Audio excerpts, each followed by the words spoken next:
¿Qué? La Odisea. ¿Pero esta no es la película que ha salido? ¿Nueva en cines? Salgo en la alcantarilla a hablar de un tema del que están hablando todos. ¿Por qué?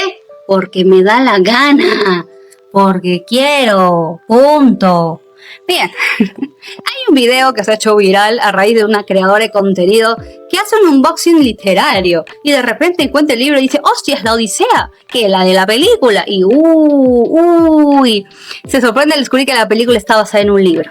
Y sus seguidores se sorprenden más. Muchos dicen, ¡es un clásico! No interpela a todo el mundo, relájate. Y otros dicen, ¿cómo no conoces un clásico? Hay que ser necio. Y bueno, debemos preguntarnos, ¿quiénes son nuestros referentes y desde qué lugar estamos hablando cuando hablamos de creación de contenido literario? O cuando hablamos de literatura. Yo quiero hablar desde mi experiencia como educadora, ¿ok? Si estás en una zona urbana y tienes acceso a la educación, libros e internet, distintas posibilidades de formación, por favor, enséñale a tus estudiantes a leer lo más que puedan y lo mejor. Es decir, que lean más de lo que puedan leer y que lean también lo más importante, ¿ok? No porque leer los clásicos los haga mejores personas o seres humanos super dupers, no. O más inteligentes o superiores o lectores de mentes, no. Pero los clásicos son parte de las bases de la ficción, de la mímesis, sobre las que se construye el arte actual. El cine, la cultura, la literatura, las adaptaciones, los arquetipos, los personajes, los conflictos, todo ya se escribió en los clásicos y mucho antes. ¿Entiendes? Entonces, estas estructuras narrativas están vigentes siempre y vuelven una y otra vez. Conocer esas bases te permite reconocerlas, cuestionarlas y entender cómo las obras transforman discursos y cómo esos discursos dicen cosas. Y aquí hay una diferencia importante. He trabajado durante muchos años en contextos rurales. De hecho, estoy en una zona rural, en el distrito más rico del Perú. Y sé que no puedes pedirle a todos los estudiantes que tengan la misma relación con la lectura. No le puedes decir a un estudiante que tiene que pastear en las mañanas, tiene que estudiar después y por la tarde cuidar a sus hermanitos que por favor lea. Y él teniendo problemas quizá de aprendizaje de lectura. Porque existe una brecha educativa importante. Y además vienen de una brecha generada por la pandemia, por la tecnología. Se han ampliado las desigualdades. Mi consejo sería, en esos casos, podemos adaptar la Odisea, podemos utilizar quizá cosas más contextuales. En esos casos donde tengo que priorizar el aprendizaje de la tecnología, de la escritura, por encima de lo necesario que es leer un clásico, como docente. Pero cada contexto es diferente, ¿sí? Como docentes, yo diría que nuestro trabajo es siempre acercar a los estudiantes a la lectura, promoverla, promocionarla, mostrárselas, contextualizarla y hacer que encuentren sentido en ella. Tienen debates muy interesantes los clásicos, eres bienvenido a revisarlos, son muy buenos. No convertir el canon literario en una prueba de superioridad intelectual es lo importante, esa es la cuestión. Pero cuando hablamos de creación de contenido, la cosa cambia, las cuestiones son distintas. Un creador de contenido es libre de crear lo que sea. ¿Entienden? Yo estudié literatura, yo sé cosas de alfabetización, yo sé cosas de teoría literaria, pero ¿saben? Cuando prendo la cámara y hablo, a mí me gusta hablar de dragones que no existen y renegar sobre cosas que le pasan a dragones en un mundo imaginario. Es lo que a mí me interpela. Puedo hablar de la Casa del Dragón, de criaturas mitológicas o de cualquier historia que a mí me interesa. Eso no significa que mi conocimiento se limite a los dragones, ¿verdad? Pero tengo todo el derecho, como esta señorita también, a producir el contenido de lo que le dé la gana, porque simplemente le gusta. Y quizá a ella no le gustan los clásicos, quizá le gusta otro tipo de literatura, y eso es válido.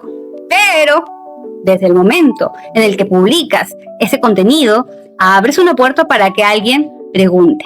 ¿Y cuánto sabes sobre este tema del que estás hablando? ¿O por qué no estás hablando de este otro tema?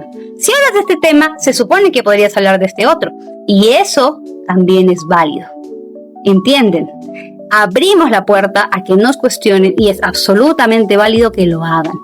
Si yo hablo de dragones y alguien me pregunta si conozco referencias artísticas, las escrituras de la tradición medieval o los textos clásicos donde aparecen determinadas representaciones del dragón, ¿no? Por ejemplo, podría perfectamente descubrir que hay cosas que yo no sé, que yo no conozco sobre los dragones. Y, digamos, es perfectamente válido. Eso no significa que no pueda seguir hablando de los dragones que yo sí conozco con respecto al universo de George R.R. Martin. ¿Entienden? Sí, porque eso es creación de contenido, no es presentación de tesis, no hay consecuencias, pero sí puedes descubrir que hay muchas cosas de un tema que conoces que al final no conoces. Mi autoridad tiene un límite sobre el tema de dragones. Lo que yo sé, lo que yo he leído es mi límite. Y ese es justamente el punto que creo que estamos perdiendo en esta discusión.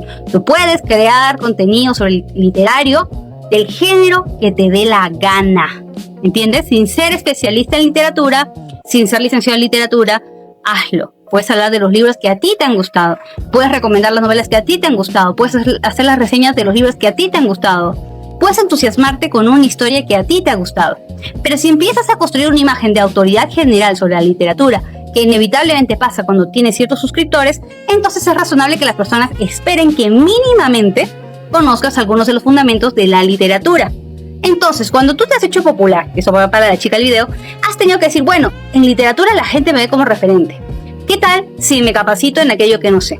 No necesitas saberlo todo, no necesitas haber leído todos los clásicos, pero sí necesitas tener claro desde qué lugar estás hablando y qué estás afirmando saber y qué cosas quizá deberías aprender porque ya tienes una posición de autoridad en lo que es la creación de contenido literario. Nada más. Es parecido al fútbol. Si veo a alguien creando contenido sobre el fútbol, no necesito que haya sido futbolista profesional, pero sí espero mínimamente que conozca lo básico del deporte, jugadores representativos. Imagínense que alguien no sepa quién fue Pelé y hace creación de contenido deportivo, futbolístico. ¿Qué estás analizando entonces? Tampoco creo que desconocer la Odisea invalida automáticamente todo lo que esta persona dice. Es una exageración. Pero sí aparece un problemita cuando confundimos popularidad con autoridad. Que alguien sea popular en cierto contenido no significa que sea una autoridad informada para hablar de ese tema. No todos los creadores de contenido literario saben en verdad literatura, solo leen el género que les gusta. Y eso es todo. No conocen teoría, ni principios, ni estructuras y está bien. No todo creador de contenido está calificado para hablar de todo lo que habla. Y eso no es un insulto, es una realidad. Tenemos coach que no son coach, y punto. Los llamados coach que hablan de psicología, de trauma, heridas de la infancia, salud mental, sin tener formación en esas áreas. Que algo de lo que dicen puede ayudarte no significa necesariamente que tengan la preparación para presentarse como especialistas en la materia. ¿Entienden la diferencia, gente? Por eso, ¿dónde está el papel importante de nosotros? Pues como usuarios tenemos la responsabilidad de ¿qué?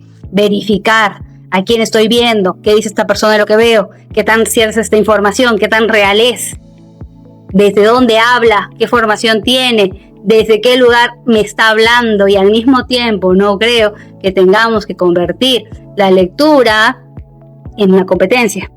No es una competencia, es un privilegio para muchos y para otros es una obligación y para otros es una herramienta fantástica. Lee lo que quieras, lee tantas cosas como quieras, lee romance, fantasía, ciencia ficción, novelas juveniles, cómics, lee poesía, lee a Homero, lee a Cervantes, lee lo que te dé la gana. Pero si tienes la posibilidad, ojo, lee mucho y lee bien. Lee aquello que construye buenas bases. Porque siempre solía decir, yo no leí mucho, pero leí lo más importante.